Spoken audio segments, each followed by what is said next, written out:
ગમે તેવો 3 piece suit ને ટાઈ પહેરી એટલે સમજી નહીં લેવાનું કે આ બિલિયનર છે ને એની સાથે ધંધો થઈ શકે. એમ ભગવા કપડાં પહેર્યા હોય કે ધોળા પહેર્યા હોય કે કાળા કે લીલા કે કેસરી જે પણ હોય, એટલે એમ નહીં સમજી લેવાનું કે આ સંત બહુ સાચા છે ને સારા છે. એનું કેરેક્ટર જોવું પડે, એના નિયમ ધર્મ જોવા પડે, એમના વિચારો જોવા પડે. બહુ સારા પ્રવચન કરે એટલે સંત નથી થઈ જતા, બહુ મોટો સંપ્રદાય ચલાવે એટલે સંત નથી થઈ જતા. એના જીવનની પવિત્રતા જોઈએ, કારણ કે these are the best clothes to cheat the society. These are the best clothes to cheat the society. એ દુનિયાને ખબર ક્યારે પડી? જ્યારે રાવણે આ કપડાં પહેરીને સીતાજીને ઉઠાયા ત્યારે. એટલે first officially recorded kidnap case of the world. એટલે સંતનો સંગ કરો એ પહેલા સંતનું ચારિત્ર પણ જોવાનું. જેમ 3 પીસ સૂટ પહેર્યો હોય એટલે તમે કે એની સાથે ધંધો નથી ચાલુ કરી દેતા. ભાઈ એ તો કપડાં પહેરવેશ તો હોય, પણ એક સારો બિઝનેસમેન. તમે એની સાથે 5 પૈસાનો ધંધો કરવો હોય તો બજારમાં 10 વસ્તુ ચેક કરો છો. તો જે સંતની વાત સાંભળો ને જે સંતનો ચરણ સ્પર્શ કરો, જે સંતનો ઉપદેશ ગ્રહણ કરો, એની પણ 10 વસ્તુ ચેક કરવાની. સંત હોય અને સંસારીની રીતે વર્તે, ધનનો વ્યવહાર કરે, સ્ત્રીઓના પ્રસંગમાં રહે, એમાં નાનો મોટો પ્રશ્ન આવવાની પૂર્ણ શક્યતા છે. ત્યાગી થયા તો પૂર્ણ રીતે ત્યાગી. પછી એનો સંગ કરો તો એ તમને આવા સદવિચારો જે પ્રમુખ સ્વામી મહારાજે આપ્યા, આવા સદગુણો જે પ્રમુખ સ્વામી મહારાજે આપ્યા, અને આવો જીવનમાં ઉમંગ આપી શકે. It has power. એમાં ડિવિનિટી હોય, એમાં એબ્સોલ્યુટ સ્પિરિચ્યુઆલિટી હોય. તો બીજી વાત આપણે આ કરી કે સંતનો સંગ કરશો તો જીવનમાં અનેક પ્રકારના સદગુણો આવશે, અનેક પ્રકારની સદપ્રવૃત્તિ થશે, અને એ જે ઉમંગ આવશે એ ઉમંગ બહુ મોટો છે. અને 24/7 365 80 it remains with you. એટલી મોટી વાત સંતના સંગમાં છે. એટલે સદગુણોનો સંગ, સદવિચારનો સંગ, સંતનો સંગ એ જીવનમાં બહુ જ મોટો ઉમંગ લાવી શકે છે. એટલી બધી તાકાત એમાં રહેલી છે. પ્રમુખ સ્વામી મહારાજને 1988માં અમેરિકામાં એક કાઉન્ટીમાં નોરા હોલમાં મેયરે કી ટુ ધ સિટી આપવાનું નક્કી કર્યું. અમેરિકામાં 40થી પણ વધારે કી ટુ ધ સિટી પ્રમુખ સ્વામી મહારાજને અર્પણ થયેલી છે. ત્યારે અમારા વડીલ સંત પૂજ્ય વિવેક સાગર સ્વામીએ પૂછ્યું મેયર મિસ્ટર જેમ્સ લેમ્બર્ટીને કે પ્રમુખ સ્વામી મહારાજને તમે પહેલી વખત મળો છો, તમે કેમ એને કી ટુ ધ સિટી આપો છો? ત્યારે જેમ્સ લેમ્બર્ટીએ કહ્યું કે અમે પ્રમુખ સ્વામી મહારાજને કી ટુ ધ સિટી એટલા માટે આપી છે કે જેટલા તમારા red dot on forehead followers છે ને, રેડ ડોટ ઓન ફોરહેડ એટલે કે તિલક ચાંદલાવાળા સ્વામિનારાયણ ફોલોવર્સ છે ને, એવા 30 ફેમિલી અમારા કાઉન્ટીમાં રહે છે. અમે ઓબ્ઝર્વ કર્યું કે 30 ફેમિલીમાંથી કોઈને હજી સુધી ટ્રાફિક ટિકિટ મળી નથી, કોઈને હજી સુધી કોઈ પોલીસ કેસ થયો નથી, કોર્ટમાં હજી કોઈનો કેસ ચાલતો નથી, અને they are not any kind of nuisance in the society. જ્યારે કાઉન્ટીનો કે ઓર્ગેનાઇઝેશનનો હેલ્પ, એડ, ડોનેશન, સર્વિસ, કોઈ પણ પ્રકારનો પ્રોજેક્ટ હોય ત્યારે બહુ સારી રીતે ભળે છે. એટલે અમે નક્કી કર્યું કે જે આવી કમ્યુનિટી ઊભી કરી શકે એ વ્યક્તિ કેવી હોય, એટલે અમે એને કી ટુ ધ સિટી આપીએ છીએ.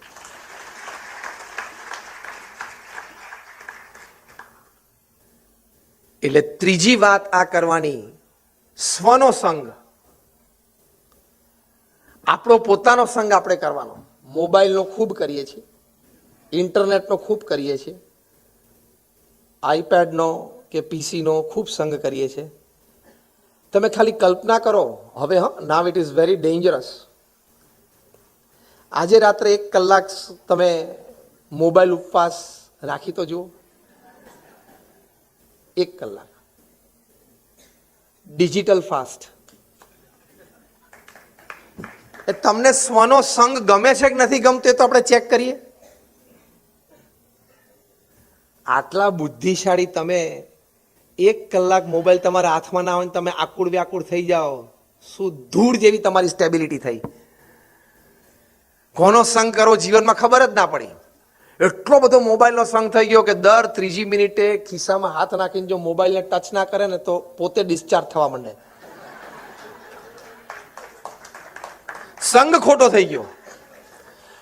મોબાઈલનો ઉપયોગ ન કરવો એમ નથી કહેતો, અમે પણ કરીએ છીએ. કરવો બહુ અતિ ઉત્તમ સાધન છે કમ્યુનિકેશન માટે. આઈપેડ કે પીસી કે નેટનો ઉપયોગ ન કરવો એમ નથી કહેતા. ડુ ઇટ વેલ, સારામાં સારો ઉપયોગ કરવો. પણ along with do it well, let me at the word do it judiciously. LOC યાદ રહી ગયું ખરું બધાને? ક્યાંય એલઓસી ક્રોસ નહીં કરવાની. એલઓસી ની અંદર રહો તો સંઘ, એલઓસી ક્રોસ કરો એટલે કુસંગ. કારણ કે you are in sum other territory and then you are a sitting duck. Fire આવે છે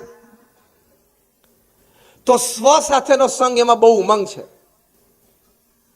ઘણી વખત મેડિટેશનમાં લોકો કલાક બેસે આંખ બંધ કરીને. ખાલી તર્કથી એટલું તો વિચારો કે કલાક આંખ બંધ કરીને બેઠો અથવા તો કલાક નામ સ્મરણ કરે છે, એને કંઈક અંતરમાં આનંદ આવતો હશે તે કરતો હશે કે નહીં? અને કરનારો છે રૂમમાં અંદર બેઠો છે, રોડ ઉપર જાહેરમાં નથી બેઠો 5-15 ને ભેગા કરવા. There is abundant joy within, but because we don't associate ourselves with that within, we don't get that abundant joy. તમે બાહ્ય વસ્તુનો જેટલો આનંદ ભેગો કરો ને, મોબાઈલનો સંગ, લક્ઝરી ફ્લેટનો સંગ, મર્સિડીઝનો સંગ, બ્રાન્ડેડ જ્વેલરીનો સંગ, આ બધાનો સંગમાં જેટલો ઉમંગ છે ને બધો ભેગો કરો ને, that is not even 1% of your સ્વના સંગનો આનંદ. એટલી તાકાત છે. એ આપણા ભારત વર્ષનો ઇતિહાસ છે. બાકી 13 વર્ષ મુખ્યમંત્રી અને 5 વર્ષ પ્રધાનમંત્રી રહીને કેદારનાથની ગુફામાં ધ્યાન કરવાની ઈચ્છા ના થાય. એમાં આનંદ હોય, એમાં કંઈક ઉમંગ આવતો હોય, એમાં ક્યાંક સ્થિરતા આવતી હોય, ક્યાંક સ્ટેબિલિટી આવતી હોય, ક્યાંક સેન્સ ઓફ એક્ઝિસ્ટન્સની ક્લેરિટી આવતી હોય. આ બધા આનંદ છે જીવનમાં. આપણે તો સેન્સ ઓફ એક્ઝિસ્ટન્સ છે ને એની જ ક્લેરિટી નથી. જો તમને હમણાં પ્રશ્ન પૂછ્યો why do you actually exist, જવાબ આપતા જ નહીં આવડે. Why do you exist? તમારું અસ્તિત્વ છે એની માટે. Why do you exist? જો સ્તબ્ધ થઈ ગયા બધા. ખાવા માટે તો એટલી જ ખબર છે ને, હા કે ના? આટા ફેરાના આશીર્વાદ કરે છે એની માટે તો એક્ઝિસ્ટન્સ નહીં એવું તો ખબર છે ને. We don't know whether why we exist. પ્રમુખ સ્વામી મહારાજને એક આઈએસ થનાર યુવાને પૂછ્યું કે જીવનના અંતે મૃત્યુ નિશ્ચિત છે તો જીવન જીવવાનો હેતુ શું છે? પ્રમુખ સ્વામી મહારાજે સ્પોન્ટેનિયસ પોતાના અનુભવ પરથી કહ્યું કે જીવનના અંતે મૃત્યુ તો નિશ્ચિત છે પણ જીવન જીવવાના 5 હેતુ છે. પહેલો, પોતાની સાંસારિક જવાબદારીઓ બરોબર નિભાવવી. બીજું, સત્શાસ્ત્રો પ્રમાણે પવિત્ર જીવન જીવવું અને નૈતિકતા અને પ્રામાણિકતા સાથે પુરુષાર્થ કરવો. ત્રીજું, અન્યને મદદરૂપ થવું. જે આ ક્લબની તમામ પ્રવૃત્તિઓમાં આપણે 2.5 મિનિટની હમણાં વિડીયોમાં જોયું, અન્યને મદદરૂપ થવું, નિસ્વાર્થ ભાવે. ચોથું, ભગવાન પ્રત્યે શ્રદ્ધા અને ભક્તિ રાખવા. અને પાંચમું, પોતાના આત્માનું કલ્યાણ કરવું. આ 5 જીવનના હેતુ છે. આઈ રિપીટ ઇટ ફાસ્ટ. પોતાની સાંસારિક જવાબદારીઓ બરોબર નિભાવવી, શાસ્ત્ર પ્રમાણે પવિત્ર જીવન જીવવું અને નૈતિકતા અને પ્રામાણિકતા સાથે પુરુષાર્થ કરવો. ત્રીજું, અન્યને મદદરૂપ થવું. ચોથું, ભગવાન પ્રત્યેની શ્રદ્ધા અને ભક્તિ રાખવા. અને પાંચમું, પોતાનું આત્માનું કલ્યાણ કરવું. If any moment of the 24 hours you are spending in one of these 5, be remain very clear that I am on the right track. હું સાચા માર્ગ ઉપર છું જ. આ 5 માંથી એકમાં જતું હોય તો પણ સાથે જોવાનું કે 5 માંથી એક તરફ પાછી 80% ટાઈમ ના જતો રહે. આપણે 80% ટાઈમ પહેલામાં જ જાય છે, સાંસારિક જવાબદારીઓ બરોબર નિભાવવાની. એટલે સ્વનો સંગ નથી થતો. ભગવાન પ્રત્યેની ભક્તિ, પોતાના આત્માનું કલ્યાણ એ સ્વનો સંગ છે. એમાં પણ ખૂબ આનંદ રહેલો છે. એમાં આનંદ ના હોય તો મીરાબાઈ ઉદયપુરનો મહેલ છોડે? કોક દિવસ તો વિચાર કરજો. એમણે મહેલ છોડ્યો શાંતિ માટે ને આપણે શાંતિ છોડીને મહેલ શોધવા નીકળ્યા. ધ રિવર્સ હેઝ હેપન્ડ ને. એમને મહેલ છોડીને કોક દિવસ ઉદયપુર જાઓ તો ખાલી ફરવા ના જતા, મહેલ સામે ઊભા તો રહેજો કે કોક વ્યક્તિને આવો વિચાર આવ્યો, મહારાણી આ મહેલમાંથી નીકળ્યા. અને એમણે કીર્તન લખ્યું, પાયોજી મેને રામ રતન ધન પાયો. એટલે આટલો બધા રતન મૂકીને અહીંયા આયા. અને હવે રામ રતન પાયો એમાં વધારે આનંદ આવ્યો? તો ઉદયપુરના મહેલ કરતા રામરૂપી રતનમાં વધારે આનંદ હશે ને? રામનો સંગ એ જીવનમાં મોટો ઉમંગ. Biggest joy of life is your association with God. અને તમારું એમની સાથે યથાર્થ એસોસિએશન આવે ને એટલે આવી અનેક સેવાઓ તમે સાહજિક કરી શકશો.